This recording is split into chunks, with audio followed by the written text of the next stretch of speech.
Mari kita mulai. Bab 1 itu mengenai konsep dasar web programming. Apa itu pemrograman web? Pemrograman web adalah proses menciptakan dan mengembangkan aplikasi web menggunakan bahasa pemrograman teknologi dan standar web.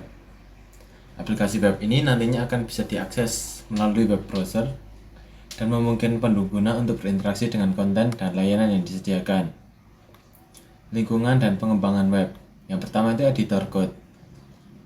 Ini bisa menggunakan Visual Studio Code atau yang kemarin itu diusulkan Lime atau Notepad, Sublime Text.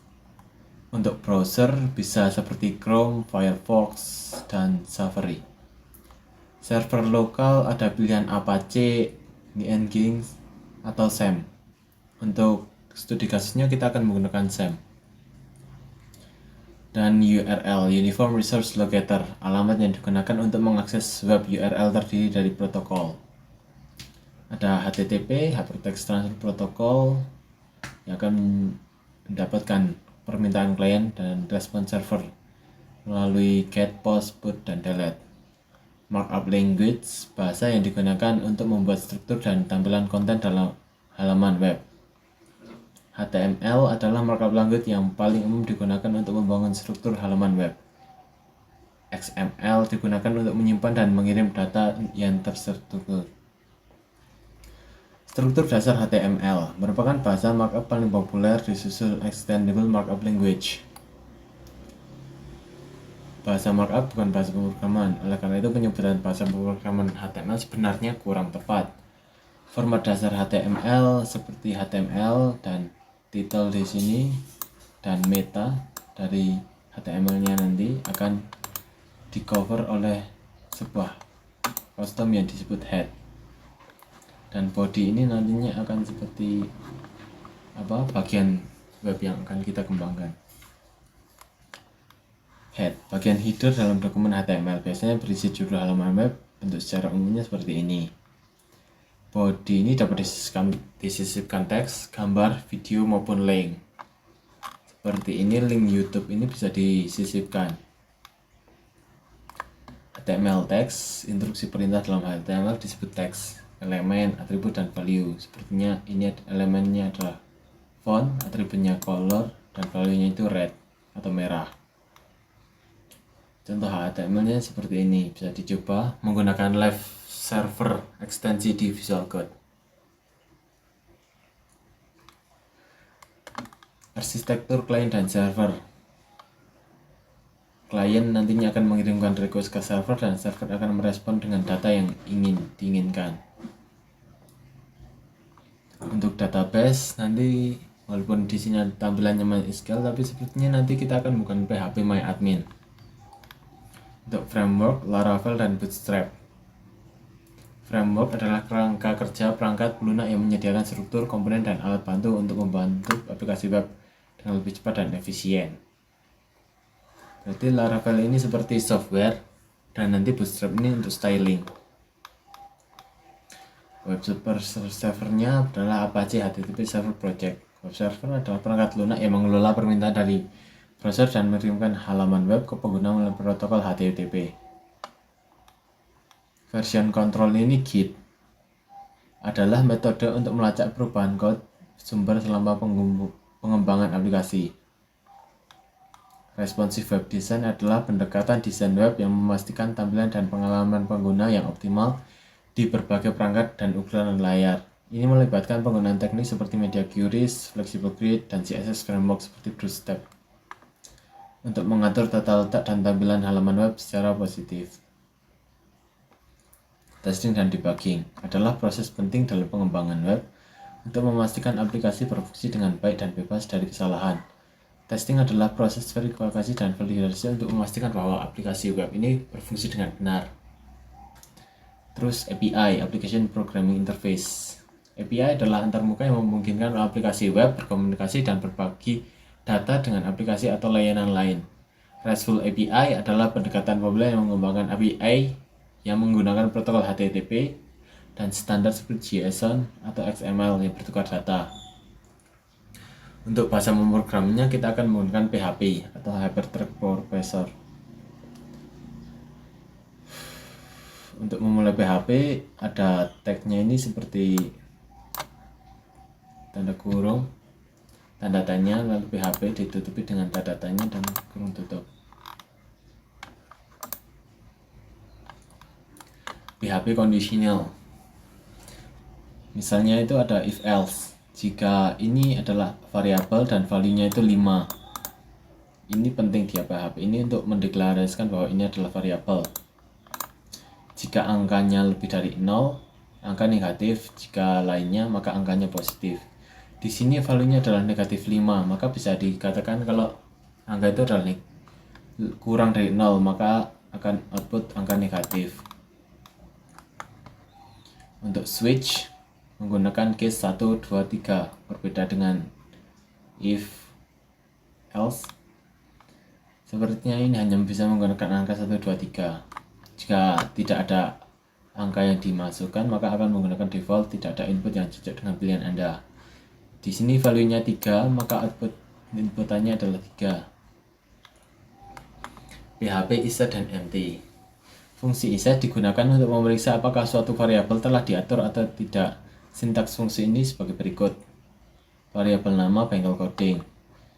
If iset nama, print nama telah diatur, else nama belum diatur. Intinya, jika iset itu memastikan kalau variabel itu sudah diisi atau belum.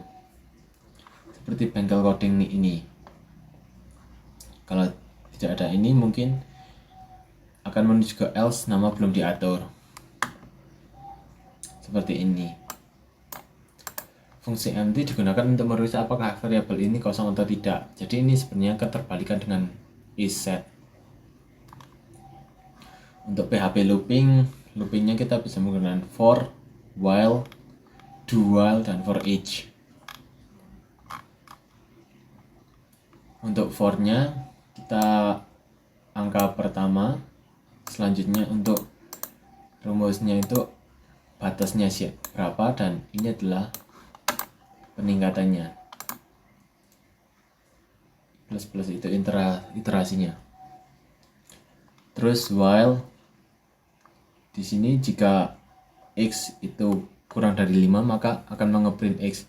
Jika ini dihilangkan maka x akan 0 terus dan loopnya akan menjadi infinite dan tidak pernah selesai. Do while ini seperti while, jika ini dihilangkan akan menjadi infinite. Ini akan melakukan ini terus sampai while-nya ini terpenuhi. Untuk for each, rumusnya itu buah as item. Jadi tiap array dalam buah ini akan disebut item dan line ini akan mengeprint item. Maka outputnya akan menjadi apel, terus ini end line, terus jeruk, mangga, pisang, dan selanjutnya menggunakan average bisa digunakan menggunakan kurung kurval seperti ini. Ini lebih bagus, lebih cantik, dan tidak terlalu membingungkan. Include require, fungsi ini digunakan untuk menyisipkan include atau memasukkan require file PHP eksternal ke dalam file PHP yang sedang aktif. Berguna untuk mengorganisir kode secara manual, misalnya seperti input include PHP connect. Terima kasih. Selamat tinggal. Selanjutnya bab 2. Sekarang kita masuk di bab 2. Bab 2 adalah pengenalan tools. Yang pertama yaitu text editor. Text editor sendiri itu apa sih? Jadi text editor adalah software yang digunakan oleh programmer untuk membaca dan juga menulis bahasa pemrograman. Untuk text editor sendiri itu ada banyak, ada Notepad++, Visual Studio Code, dan lain sebagainya. Akan tetapi pada course kali ini kita menggunakan Visual Studio Code. Kalau teman-teman belum melakukan instalasi Visual Studio Code, teman-teman bisa mengikuti langkah-langkahnya yang ada di sini. Atau untuk lebih jelasnya, teman-teman bisa menonton video tutorial yang ada di sini. Kemudian yang kedua adalah web browser. Web browser merupakan perangkat lunak yang awalnya dirancang untuk menampilkan dokumen web atau HTML pada saat ini web browser itu harus memiliki kemampuan untuk menginterpretasikan dan menjalankan JavaScript atau VBScript, menjalankan Java Applet, memahami dokumen XML, dan menjalankan dokumen khusus dengan menggunakan fasilitas plugin seperti file.svf, Macromedia Flash, dan lain sebagainya. Web browser ini sendiri juga ada banyak, mulai dari Google Chrome, ada Mozilla Firefox, atau bisa juga Safari, atau bahkan Microsoft Edge. Kemudian ada web server. Web server itu adalah server HTTP Hypertext Transfer Protocol yang memiliki tugas untuk menyediakan dokumen yang diminta oleh web browser. Dan saat ini web server itu telah berkembang menjadi lebih kompleks karena harus melayani banyak fungsi dan bahkan menjadi pusat layanan-layanan lain. Web server juga menjadi komponen yang sangat penting dalam application server. Sebagai server HTTP, web server harus dapat menangani permintaan dokumen yang diberikan oleh web browser dan juga harus bisa dikonfigurasi untuk berinteraksi dengan program-program seperti JSP, ASP, PHP, melalui CGI, dan sebagainya. Contoh dari web server yang populer itu ada Apache dan IIS. Dan XAMPP adalah sebuah web server open source yang dapat berjalan di berbagai sistem operasi seperti Windows, Linux, dan macOS. Dan di XAMPP ini tuh menyediakan semua komponen yang diperlukan untuk mengelola sebuah website termasuk Apache, MySQL, MariaDB, PHP, dan Perl. XAMPP itu dapat digunakan untuk membuat web server lokal di dalam komputer kita.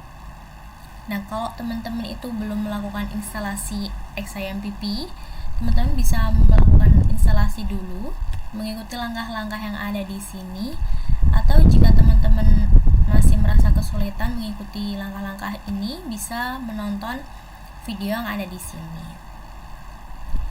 Dan tools yang terakhir ada Bootstrap. Bootstrap itu salah satu framework atau perangkat kerja front-end yang populer untuk pengembangan desain web responsif, di mana dia itu dikembangkan oleh tim Twitter.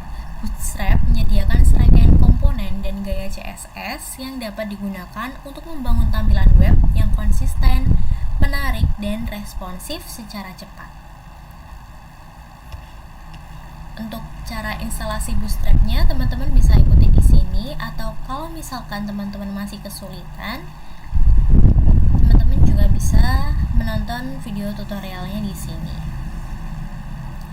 Sekian dan terima kasih.